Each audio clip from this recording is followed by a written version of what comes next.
Good evening. This is Elder G again. God has brought me through another day. This is Tuesday, March 3rd, 2026. God can woke us up one more time. God can start us on our way. God can clothe us in our right mind. And I hope and pray that all our limbs are working properly. No matter how I pray or how you pray, when the death angel is making his rounds, if your name is on that list, no matter how rich you is or how poor you is, or how healthy you think you are, when your number roll around, you leaving here. See, God is the one that caused you to be born. And God is the one that's going to assign an expiration date. Not man, not woman, or not child. God. See, when you put God in control, and whatever you're doing for God and for Christ, and you're not doing it for yourself. You're not trying to make yourself wealthy. You're not trying to make yourself be the smartest. You're not trying to make yourself be anything. It's that you realize in your own heart, in your own mind, and in your own soul that you part of something bigger than where we are right now. God has got something bigger than what we are in the human flesh. See, God look at earth, it's just a barren land. See, the Bible tells us that we're no better than a filthy rag. And you know, a filthy rag is only good for it to be tossed in a trash can. But God has got something bigger than this. Way bigger. We are just pilgrims. We're going through a barren land, just trying to get home. The earth is not our home. The earth is just a highway that's going to lead us home. The Bible said in Isaiah, the forerunner, it said that the forerunner, he's going to go ahead of the Messiah, the chosen one. He is going to go ahead of the Messiah. What else? What he going ahead of the Messiah? He said he's going ahead of the Messiah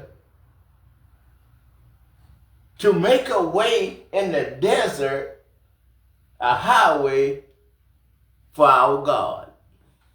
This is what the forerunner do. He said that every valley is going to be exalted. Every hill is going to be made low. And the crooked things is going to be made straight.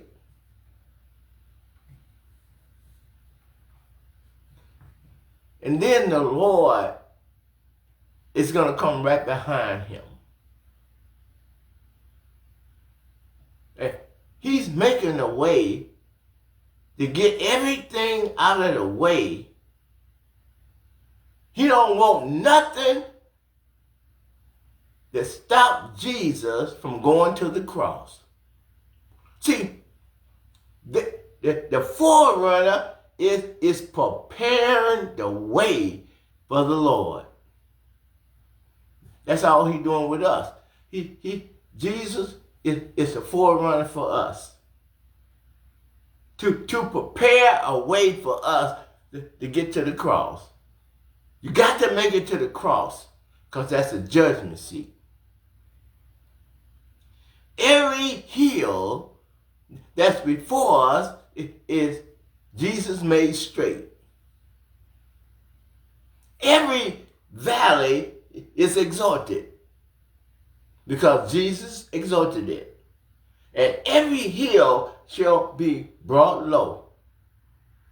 And the crooked things shall be made straight. So when you accept Jesus Christ as your own personal Savior, you got to do something. You got to deny yourself. And you got to take up Christ's cross. And you got to follow him. That means that you got to go down that Damascus road. You know what's on that Damascus road? There was murderers on that Damascus road. There were thieves and robbers on that Damascus road. There are women getting raped on that Damascus road. And there's people dying on that Damascus road. But everybody got to take that journey. Mama can't take that journey for you. Daddy, he can't take that journey for you. Brother, sister, preacher, deacon, mother, they can't help you. Not with this one.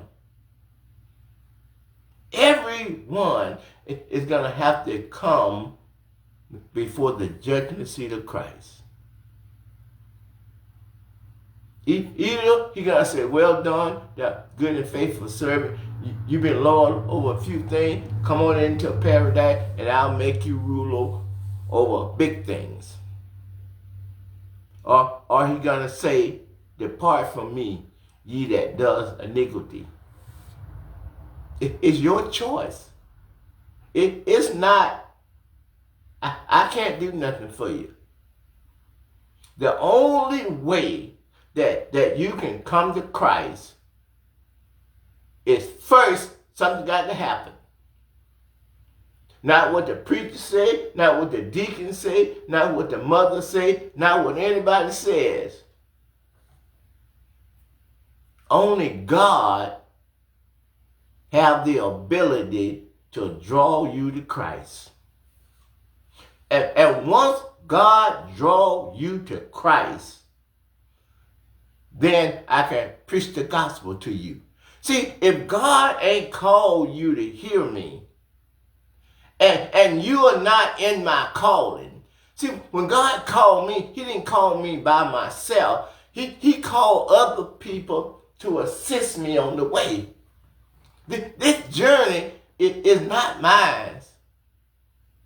See, this journey is the Lord. See, everything that I need, all the tools that I need, God have already put them on my journey to get to the judgment seat. All I have to do is to be able to identify them. God is going to give me food. He's going to make sure I got food. That's man, woman there that's providing that. God is going to make sure I can breathe fresh air. There's some human beings there that putting air conditioning in houses and purifier and all that to make sure you have the best healthy life that you can have. My eyes go bad and go to the eye doctor. If my heart starts messed up, I can go to a heart doctor. God has got everything I need on my journey to get to the promised land. God already knows who's going to get there. I just don't know it. But I know what God tells us. He said, LG, I want you to be ye always ready. Because you don't know the year. You don't know the month. You don't know the hour. You don't even know the second that death angel is going to call your name. And he's going to say, LG, come up hither. That's just the way it is. That's what freedom is all about. People got tired of somebody people always tell them, so they get jealous and they decide, I'm running things anyway, I might as well go ahead and start making the decisions. See, that's when you fall down. It's when you don't trust God no more. You know why you don't trust God no more? Because you ain't never had God. Because in our days, in the New Testament, see, God, He have never drew you to Christ. That's why you fall down. Because if God had drew you to Christ, and Christ ain't never lost a battle, and God ain't never lost a battle, so if you fail, you was never with God. You know what you was? You know, you was just a wolf acting like a sheep. Just so you can get close to the sheep, so you can take advantage of them, defraud them, mislead them, in some cases kill them. See, the Bible tells you that there is no lie in the truth. That means it's impossible for the truth to lie, and it's impossible for the lie to be a truth, no matter how you try, or which way you turn it, or how you dress it up. A lie will always be a lie. And if you are a man, a woman of God, and you're not a fake, see, I'm not a fake. Just imagine that you out there playing like you love God and God love you. And you are pretending that you is a sheep, but you really a wolf in sheep clothing. See, when you accept Jesus Christ as your own personal Savior, and once you believe that God is who He say He is, and He's going to be able to achieve the things that He say He can achieve, all the power of God now is in your hand. I'm not talking about you can speak and make this. No. I'm talking about God gave you a toolbox, and every tool you need to get to the judgment seat, every tool you need is in that box. From Genesis to Revelation, everything you need is in there. You just got to know how to use it. See, when I accepted Christ and I died myself, now I know that since I'm in Christ and Christ is in me, I know now that I can do all things through Christ who strengthened me. Now, even though I'm a sinner, God have sanctified me and God have made me holy.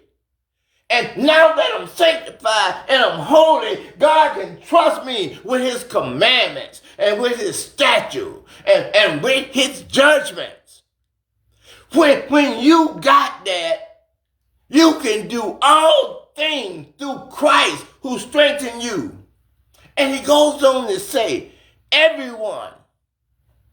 That means that it leaves no one out. Every child that curses his father and his mother shall surely be put to death. And his blood won't be up on you. It'll be up on him or her. See, when you is employed by God, God give you power. But you got to do something first. You got to prove to God that you're worthy. That's why you go through all your trials and all your tribulations. That's why you going through the barren land. You just trying to get home. God gave you everything you need to get to where you need to go. But you gotta trust him. And in order for God power to work through you, you must believe that God is who he say he is, and that God is going to be able to do all the things that he say he can do. Now you got to walk like it. You got to act like it. You got to talk like it. They started saying, man, you sounding like Christ. I'm not saying that you Christ. I said you sounding like him. You walking like it. You talking like it. You walking in pride. You walking in respect. You walking with integrity. That people are willing to put their life on the line to walk with you, to follow Christ like you doing. You lead by example. James say, this man, just because he had a little money and power, he said, this man, he's out there bragging about how he take care of the poor, how he feed the hungry, how he visit the sick and take in strangers. James say, that's Jesus' brother. James said, that's all good and everything, but look, this is what I tell you. You out here bragging about what you done did, lifting yourself up, trying to get yourself some glory. But James said, Jesus' brother. Jesus loved him. James told the rich man, yeah, you bragging about your faith and what you do, but you know what I do? I let my work speak for me. Just look at my work, and then you make a decision: is I'm real or is I'm phony? That's all you got to do. I get on Facebook Live because every time I talk, I don't want no misunderstanding. When I first came into the ministry, and I go back into the study, and I talk to the preachers, sometimes it may be 3 or 4 associate ministers there too. And so it may be 4 or 5 of us in the church, and everybody's trying to get up so they can get more speaking time, and everybody is trying to hopefully get a church one day. So if you want to get a church and you want to move up in the church, you got to go through the program. Like in the Missionary Baptist Church, you got the pastor in the first chariot. They got this from Egypt. The Pharaoh rides in the first chariot, and then Joseph was the governor. He rode in the second chariot. So that's what they say. You got the senior pastor, and you got the associate, second in line. If you got 4 or 5, then it's like 1, 2, 3, 4, 5, right? So you got to work your way through the ranks. So in order for you to work your way through the rank, you competing to be in that second chariot. It's like a competition. And the reason that you don't move up, because you may have an idea. God may have told you something or showed you something that he didn't show the senior pastor. So you try to tell the pastor what God had gave you, but the pastor don't want to hear it because he figured you trying to take his job. See, it's not supposed to be like that in church. Who take who job? Jesus didn't send out no pastor one by one. He sent them out 2 by 2. So if one falls down, another one can pick him up. If one get attacked, he may be defeated, but 2 has got a better chance of surviving. That's the way it is. And when God called me, the first thing the church wanted to do was make me a deacon. You got to do like everybody else, Elder G. You got to be a deacon first. I told them that God didn't call me to be a deacon. See, God had already tried me in the furnace of affliction. See, I was a hothead, and I wanted to do things my way. So God had to take me through the fire. But he didn't let me get burned. He had to take me through the water, but the water didn't overflow me. Many times God had to make a way out of no way for me. But then God brought me to the pinnacle. And he said, Elder G, no, it wasn't no real voice. It was just in my heart, in my mind, in my soul.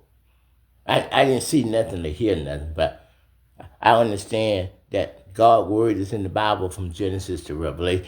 So when you read the Bible, God is speaking to you. That's what makes you want to read it, because God has put it in your heart, in your mind, and your soul.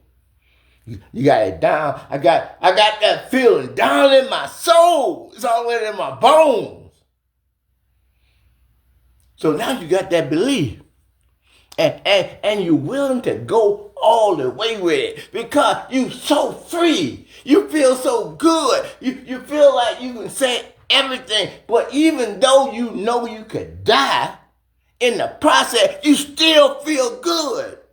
And since you still feel good, even though you know your life is in danger, but you don't feel no fear.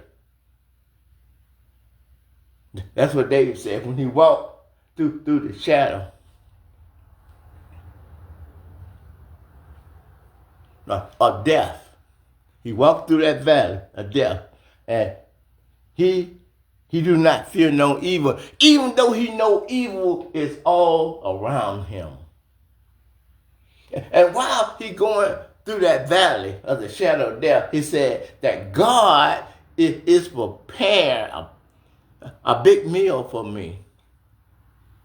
And he's preparing that big meal on the table of my enemies.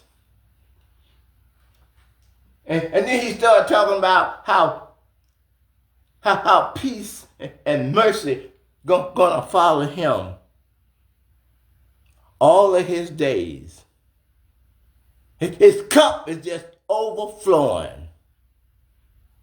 When you got that mindset, and you done made up your mind for real that you're gonna go all the way, you can't be blocked, and you can't be stopped. See, when your enemy that's about you, and they gnashing in their teeth, complaining about you, and it look like you losing, but God is really trying you in trials and tribulations to see, can you handle the test?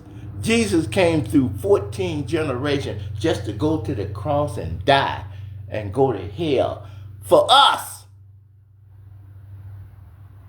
Even when we were yet in our sin, Jesus died for us. And that's the example that we're supposed to follow. I don't care what you're doing or what you did. That's not my job. Jesus said that the wheat and the tare grow together into the harvest. And when Jesus come back in Revelation 14 with 144,000 saints, the first thing he's going to do, he's going to send the reapers into the field, which is his angels, and they're going to gather up all the tare, and he's going to put them in bundles to be burned. But they're going to gather the wheat into his barn. When they gather up the tares, that's a 1,000-year period. The 144,000 with Christ is going to reign for 1,000 years. And all the evil people going to be shut up in hell, burning with fire and brimstone. For 1,000 years, Jesus and 144,000 going to preach the gospel to every human being that ever lived. They're going to get up, and God is going to put all the evil people in the lake and seal it up. And Jesus and the angels going to reign and spread the gospel to the whole world, that every living person that ever lived is going to be able to hear the gospel. That's what's going to happen. So if somebody lied to you and deceived you, don't worry. When Jesus come back with his 144,000, and he put Lucifer and his angels and false preachers and false mothers in the lake of fire, he's going to seal it up for 1,000 years. And you're going to be living in joy and happiness for 1,000 years. And then there's going to be a 7-year treaty. And then halfway through the 7 years, that treaty is going to be broken. And the gates of hell is going to come open. And every devil, this angel, false prophet, all the people that went there is going to be loose for the rest of that 3.5 years till that's over. And they're going to rip through this earth and tear it apart. Trying to kill God. But God can't be killed because God is a spirit. That's what Elon and them Muslims doing. They trying to get to God. I guess they're going to try to kill him. Them try to kill everybody else. So they probably going to try to kill God.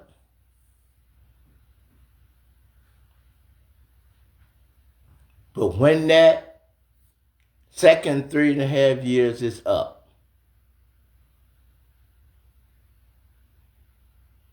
Armageddon.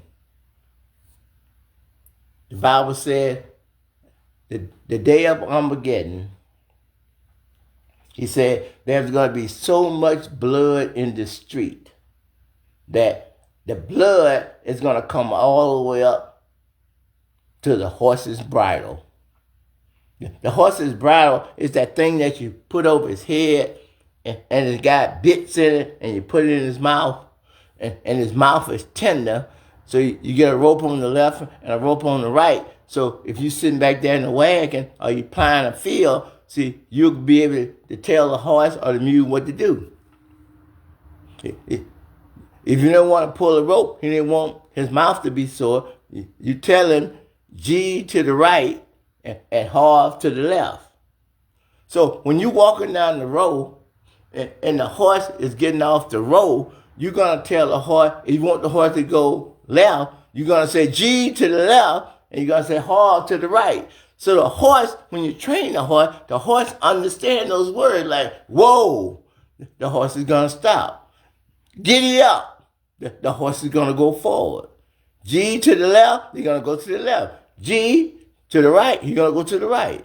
See, even a horse got sense enough to know not to hurt itself. Yeah, I may have to work a little harder, but at the end of the day, that man's got the power to kill me. So I'm going to obey, and when you obey, you get fed good, you get a decent place to live, you get treated properly. Even though the people are treating you wrong. That's what faith is all about. That's why I can talk the way I do. I'm not perfect. I make mistakes. But I got sense enough to know if I make a mistake, I'm going to go drop down on my knees and ask Jesus for forgiving and tell Jesus how sorry I am. And then I'm going to go to the person that I made the mistake with and apologize and ask them to forgive me. I got sense enough to know if I fall and I know why I fell, then I know to go apologize to the person that I offended. And then I apologize to Christ for putting Christ to open shame. That's what being a believer is all about. If you got integrity, you should be able to talk just like me. I can't get kicked off of social media for telling the truth. I can't get kicked off for telling the truth. I can't get kicked off for not wanting to be a liar. Everybody, the teacher, my mother and father, everybody told me, don't lie. The whole teaching in school for 14 years, it was don't lie. Respect your elders. See, if you train up a child in the way that they would go, they'll know how to treat an elder. Yes, ma'am. Yes, sir. Can I help you? Can I do this? Or can I do that? Because you know that those people made a way for you. That's what it's all about. It ain't what you do. It's how you do it. If I have to kill somebody, I will. If I had to kill somebody to save my life, or save my children's life, I save somebody I know and knowing that they didn't do nothing wrong, yes, I will kill somebody. Because I'm not going to let nobody kill me. I'm not going to let nobody kill my loved one if they ain't did nothing wrong. I'm going to always look out for the victim. Some people don't look out for the victim. They look out for the perpetrator. Ever since that we know of the late 80s, Jeffrey Epstein and them was trafficking young girls, in some cases boys. They was kidnapping them. They was putting them on private islands. They was selling them to sell themselves to old men that wanted young girls. And a lot of them, mother and father, knew all about it. But the benefit and the money meant more to them than their daughter or their son. So they covered it up since the 80s.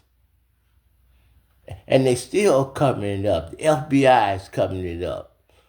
The DOJ is covering it up. The Attorney General, the highest law, is covering it up. Homeland Security is covering it up. Supreme Court is covering it up. They taking our tax dollar and abusing our young. One of the girls was all the way down to 9 years old. The one girl said, when you're 17, you're too old. They impregnate these girls. And then in some cases, they having big old feasts so they can make a sacrifice to Baal or Ra. And they eat some of the children. And 77 million people voted for a man like that. And 90 million people stayed at home, didn't care either way. So that's about half of the country that don't believe in the Constitution, don't believe in freedom, only for certain people, white male. But once the black and the brown people want to be treated the same way that they want to be treated, the Constitution is no good no more. The Constitution is tainted now. There ain't no way them Mexicans, them Native Americans, them black people gonna run the government and be the leaders on us. So instead of that happening, they're gonna burn it all down. As soon as Trump leaves office and the new president and the new Congress, you're gonna look, we already at a $38 trillion debt. Look at all the experts. Read all the literature. We'll never be able to pay $38 trillion. And Donald Trump, he ain't giving no accountability. He just spending money like water. He don't care nothing because he's going to be dead soon. I could be dead too, but you can see sores his skin won't heal. He don't care about nothing. He don't have no kind of conscience. He don't have no kind of remorse. He want to bring this country down to the ground. He want to burn it. Because he couldn't be loved. The American people care more about that nigger Barack Obama than they care about Donald J. Trump. It's sad. It's sad that people is willing to tear down everything. Wherever America go, destruction. Now, look at all the Arab countries that got in bed with America. All those countries are getting hit now by Iran because of one man. He's not just tearing down the United States of America. He's trying to tear down every country that don't like him. How can you not like me? Just think about the 77 million people. You don't see no remorse out of those 77 million people, do you? The majority, like 89%, is still supporting Trump. Out of all the evil he's doing, 77 million people is telling Trump to burn it down. Burn it down. Sad. Thank you.